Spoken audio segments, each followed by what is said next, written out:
兵庫県知事選は情報が錯綜しまくて何が正しいかもはや分かりません。郷原さん刑事告発して検察が捜査を行い司法判断すればいいわけで、外野がいろいろ憶測で物を言っても無意味なのだと思います。また斉藤知事を応援している層についてはこのひろきさんが言及していましたが、斉藤知事を批判している人たちはどんな人たちなのでしょうか。何が目的なのでしょうか。ひろきさんどう思われますか。斉藤知事が批判している人たちでいくと、斉藤知事がパワハラをしていたっていうところで最初にニュースになったので、パワハラの被害に遭った人たちとかっていうのがこういうパワハラをするような人たちを表に出しちゃいけないよねっていうので、なので生理的嫌悪感を持って批判していたっていうのもあると思うんですよね。でメディアとしてもやっぱりその市長っていうそれなりに偉い人がパワハラをするのはやっぱり良くないよねっていうのでメディアが乗りやすかったっていう話だと思うんですよ。で実際はどうなのっていうところでいくと、百条委員会が途中で終わってしまってるので、百条委員会が最後までやって結果を出せばいいんじゃないかなと思うんですけど、ただちょっと気になったのが郷原弁護士と福永弁護士の議論というのをリハッ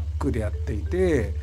リハックって基本的にはその立場としては中立という立場を取るはずなんですけど、中立のはずの高橋さんが中立の枠を超えたっていうので、あれは僕多分ちょっと一線超えちゃったんじゃないかなという気がしてるんですよね。小原さんがどんなことをしたかっていうと、斉藤さんがこう言いました。でメルチュという選挙を手伝ったと言っている株式会社メルチュの代表取締役がノートに書いた状況で、その後に斉藤さんの弁護士が話した状況、コーチの情報に関してコーチの情報を拾ってるだけで情報に齟齬があるから、これはやっぱりこの70万円と言ってるのは使い方としてはおかしいことがあるんじゃないですかというのを郷原さんが言っていたんですよ。なので郷原さんと討論した福永さんが、じゃあ選挙の運動員が何人だか知っていますかとか、株式会社メルチュの人がいつ運動員として関わったか知ってますかっていうのを質問としてたんですけど、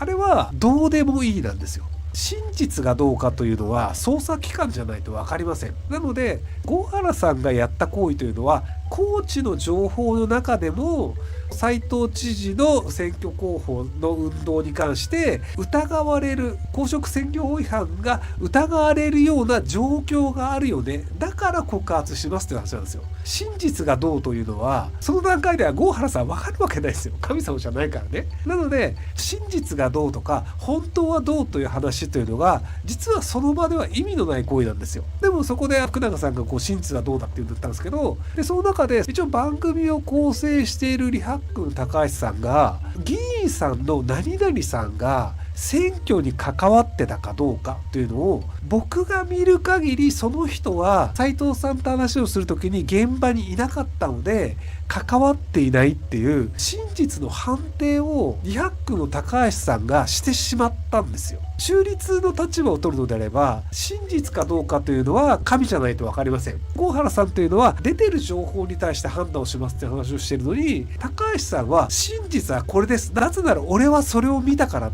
ていうのを言っちゃったんですよ。でもいや、それは高橋さんが見たものが事実とは一部で実態は違うかもしれない。もちろん高橋さんが言ってるのは真実かもしれないけど、ただそれはコーチの情報で告発をしますとは別の話なんですよ。真実が何かっていうのを郷原さん言ってるわけではないので、なのでそこでその真実はこうなんですっていう形で福永弁護士側についたというのは、それは中立とは違うよねっていうのがあって、あ、一線越えるんだと思ったので、なのでその後に高橋さんが神戸新聞が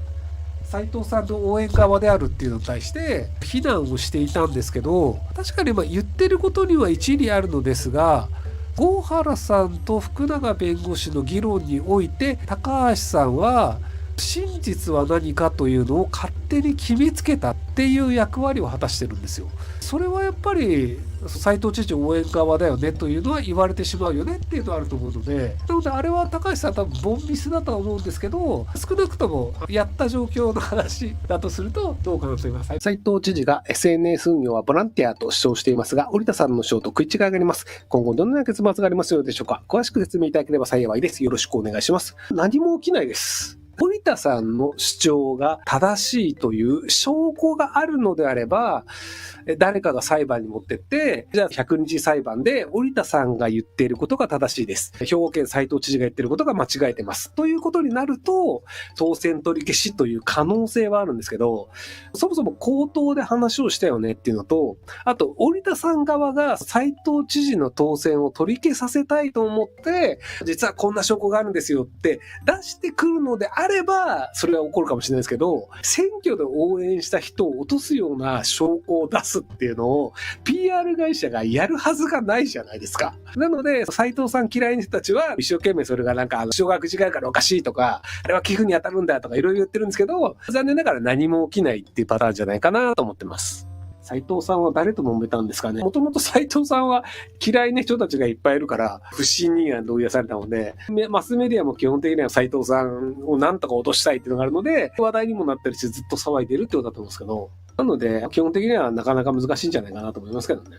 世の中でね、物事を運で片付ける人って結構多いんですよ。で、僕ね、物を見るときに基本運で見ないんですよね。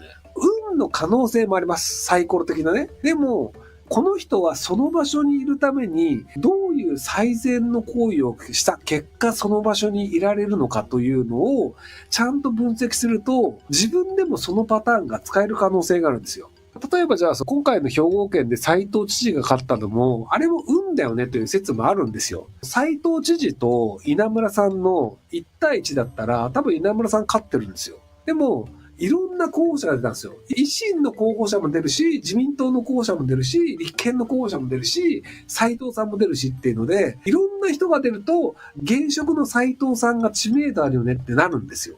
なので、いろんな人が参加できる状況にしちゃった立花さんもね。っていうのがいると、斉藤さん強いよねなんですよ。でもそれは、果たして運なのか、そういう構造に持ってったのかなんですよ。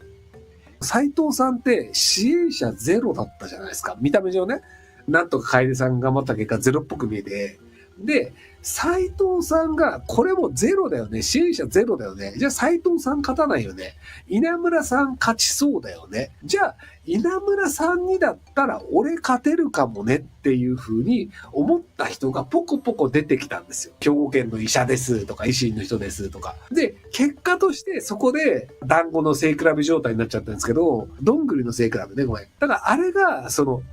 1対1じゃないと稲村さんが勝てないよねってなるんだったら、みんなで稲村さんを応援しようっていう構造になったかもしれないですよ。でもそうじゃなくて、斉藤さん楽勝で負けるよね。稲村さん余裕勝ちだよねっていう風にメディアで最初言われてたんですよ。で、それがなぜ言われたのか。そういう風に見せることをあえてこういうにやったんじゃないのっていうところが構造と手段によってやった可能性あるよねっていうところを僕見るんですよ。なので、たまたま斉藤さん運が良くて票が割れたよねっていう風に考える人もいると思うんですけど、でも票が割れるためにどういう構造にした方がいいかというのを斉藤さんが考えてやったのではないかという風に考えちゃうんですよ、僕。なので、PR 会社のなんとか楓さんはめちゃくちゃ優秀だったってことだと思うんですよね。それなりに知事になりましたっていう後も、じゃあ PR 会社として、その人多分名前は全国区の知名度になったと思うんですよ。楓っていう名前珍しいし。なので、じゃあ兵庫県知事になった後に自分をどうやって売るかってなった時に、よし、これで自分がやったって PR したら、もう名前だけで全国区の知名度になるよねっていうのを、織田さん一発でやったんですよ。織田楓さんみんな知ってるでしょ？顔も知ってるでしょ？下手な芸能人よりも名前と顔売れてますよ。じゃああなた AKB のメンバーの名前と顔分かる人何人いますかって言ったら分かんないけど、織田楓さんって多分テレビ見てる大人の人も大体知ってるでしょっていうぐらいの知名度を一瞬で手に入れるって。いや、優秀だわーと思って。知らない人もいるの。何したの知らない。織田楓さんっていう人が、斉藤さんの PR を私がやったんですっていう PR 会社の人が言って、で、いやいや、それちゃんとやってるんだったら公職選挙法違反じゃんっていうので、めちゃめちゃ今有名になってて、炎上商法としてバタバタしているっていう。顔はね、なんかね、化粧によって変わるからね、いまいち僕も顔は実は覚えてないんですけど。ご視聴ありがとうございます。今回の動画はこちらからの切り抜きになります。